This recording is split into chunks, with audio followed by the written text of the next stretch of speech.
Hi everyone, I hope you're having a very good day today. I'm Allie Mack and I just wanted to talk a little bit about the books that I read in the month of February. I finished just a few hours ago my last book for February and I'm very excited. So what I'm going to do right now is just quickly go over sort of some thoughts that I have for the books that I read because I read, I think, like 10 in 27 days. So that was kind of a lot. I apologize for my appearance. It's my day off and you guys are really the only people that I needed to see today. So there wasn't a lot of effort that went into the face and the wardrobe and anything like that. But moving forward. So the first books that I read, and I'm not going to flash them up because some of them are on my Kindle and that's difficult. So the first book that I read for February was Mariana by Susanna Kearsley, who is an author I have read before and enjoyed her work very much. It is historical fiction, but with quite a twist to it. There's always some element of science fiction or fantasy, what have you, to it, but it's kind of plausible science fiction. So there is some time travel involved. There's, for example, people who can see ghosts, so on and so forth. So supernatural-esque, but still with a historical fiction twist to it. Mariana, I did not think was her best work. I have read 3 other books by her. Mariana was not my favorite. Just the way that it ended, I just didn't like. I thought that it happened too fast. But I do enjoy her writing, and I will read other books by her. Mariana just wasn't my favorite. And then, going by my list here, I read Beast by Donna Jo Napoli, which is a retelling of Beauty and the Beast from the Beast perspective. Again, I don't think I really enjoyed this book very much. It is a young adult book, but I mean, and I don't make it a habit of reading young adult. Not for any particular reason, it's just not something that necessarily appeals to me, and I didn't really enjoy Beast as much as I thought I was going to.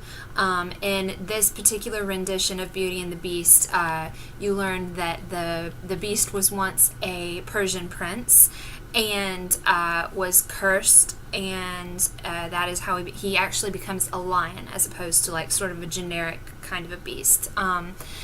And I don't know that I necessarily appreciated it very much. I didn't really enjoy it. I thought that the writing was extremely juvenile, which, I mean, not just the fact that it was written for a younger audience, because I have read young adult novels that are extremely well written. I just didn't think that the language of the novel was particularly exciting. I think the concept was pretty interesting, but other than that, I wasn't terribly impressed. So then, after Beast, I read The Dark Inquiry by Deanna Rayburn, which is the most recent novel in the Lady Julia Gray mysteries, and I thoroughly enjoyed it. Lady Julia is so infuriating, but it's just because she is a Victorian woman, and she's very much in love with her husband, who's a private detective, and wants to be involved in his work, and doesn't realize how dangerous the work actually is. She just thinks of it as a great big game, and her husband gets very frustrated with her, and they end up working together in the end, usually because he can't say no to her. I really enjoy Deanna Rayburn's writing. I love her descriptions of the characters, and I love her descriptions of the surroundings and of the time period, and I really can't wait for the next novel in the Lady Julia Gray series, and I can't wait to read more work by her. So I really enjoyed The Dark Inquiry. After that, I read, what did I read? I think I read 3 books in a row, and I have a separate review for those, but those books were The Bronze Horseman, Me Before You, and Major Pettigrew's Last Stand, all of which were wonderful, delightful books. Me Before You, I have, as I said, I have a separate review for those 3 books I read during the week of Valentine's Day. And Major Pettigrew's Last Stand, I just really enjoyed. Very sweet book, no bad guys, loved it. The Bronze Horseman has caused me to become kind of obsessed with anything to do with Russia. So I started studying Russian. I'm becoming more interested in Russian literature and Russian history. So I can't wait to read. It is the first in a series. I can't wait to read the other 2 books by Paulina Simons. And Me Before You was just heart-wrenching. And really that's the only thing I can say about it, because if I give any kind of review, I'm afraid I'll give something away. So those were the 3 books that I read next after Mariana. After The Dark Inquiry. Then I read The Angel's Game by Carlos Ruiz Zafón, which I love his writing. It is so rich and intense and gothic, and I loved The Angel's Game, and I loved oh my god, what's it called? It's not The Name of the Wind. It is The Shadow of the Wind. The Shadow of the Wind was the first book in the series. The Angel's Game is the second book in the series, and they both, the themes of both of them are sort of the idea that books have this way of affecting our lives immensely in ways that we don't even know. So I really enjoyed that. I love reading books where books are bookstores, or it's kind of meta, and I love it. So I devoured The Angel's Game. It was so well written. The descriptions are so intense. It takes a little bit to get through the book because it is a little chewy, but it is so worth it. It is so worth it. Loved it, loved it, loved it. Then I read, throughout the month I also read We'll Always Have Paris by John Baxter, which is his memoir to Paris, or biography about Paris, however you want to look at it. It's really interesting the way that he has it set up.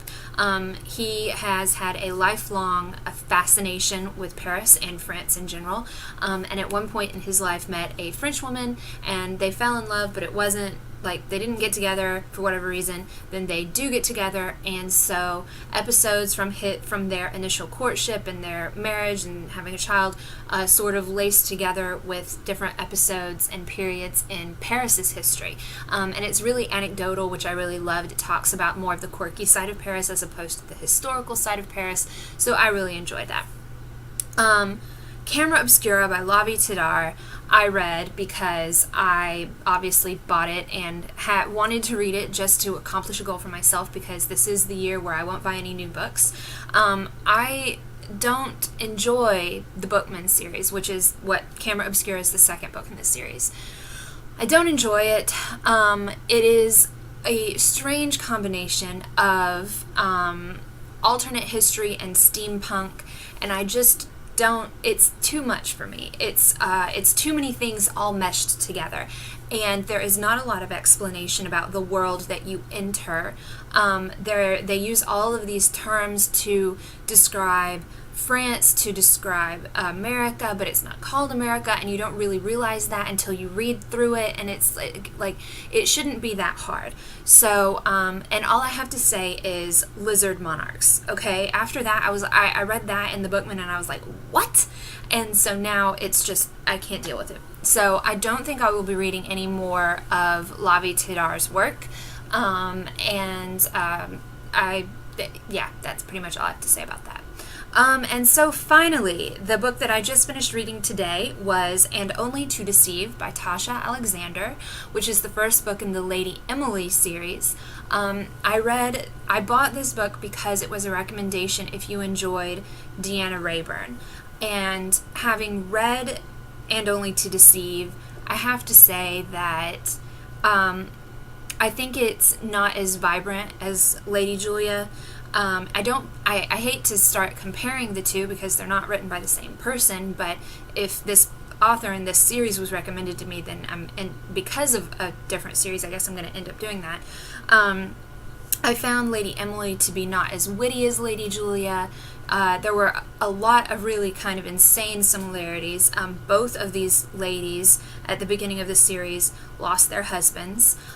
Both are extremely wealthy. Both are living in Victorian England. Both enjoy the freedom that widowhood has brought them. And then they are both sort of plunged into a mystery. I think that Lady Julia's mystery is much more pronounced than Lady Emily's mystery, and there's a lot more tension in Lady Julia than in Lady Emily because of the dynamic between Lady Julia and Nicholas Brisbane. There is no such opposite for Lady Emily.